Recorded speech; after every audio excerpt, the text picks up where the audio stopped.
ரொம்ப எதிர்பார்ப்போட லவ் பண்ணி கல்யாணம் பண்ணேங்க. கல்யாணம் பண்ண கையோட ரொம்ப எதிர்பார்ப்பா நான் வந்து முதல் இரவுக்கு போனேங்க. எவ்வளோ வேகத்தால போனனோ, அவ்வளோ வேகத்துல என்னுடைய விந்து வந்து சீக்கிரம் வெளியேறிடுச்சுங்க.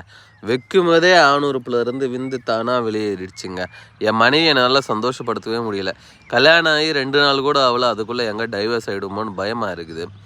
என்னால அவங்கள திருப்திப்படுத்தவே முடியல. அவங்க எதிர்பார்க்குறாங்க, இன்னும் பண்ணுவேன் நானு. ஆனா 1 நிமிஷம், 2 நிமிஷத்துக்கு மேல என்னால உடல் உறவுல ஈடுபடவே முடியலங்க.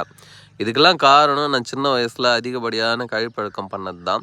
அத பண்ணிட்டு இருக்கும்போது வரைக்கும் எனக்கு எதுவும் தெரியல. அத விட்ட பிறகு என்னுடைய ஆண் உறுப்பு சின்னதாயிடுச்சு, குட்டியாயிடுச்சு, உள்ள இஸ்துன்னு போயிடுச்சு.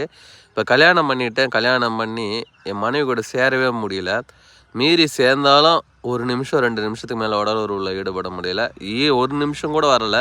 பெண்ணுறுப்புக்குள்ளே வைக்கும்போதே விந்து தானாக வெளியேறிடுது. இதுக்கெல்லாம் ஏதாவது மருந்துகள் இருக்கா அப்படின்னு கேட்குறவங்க தான் வீடியோவில் தெரிகிற மருந்து.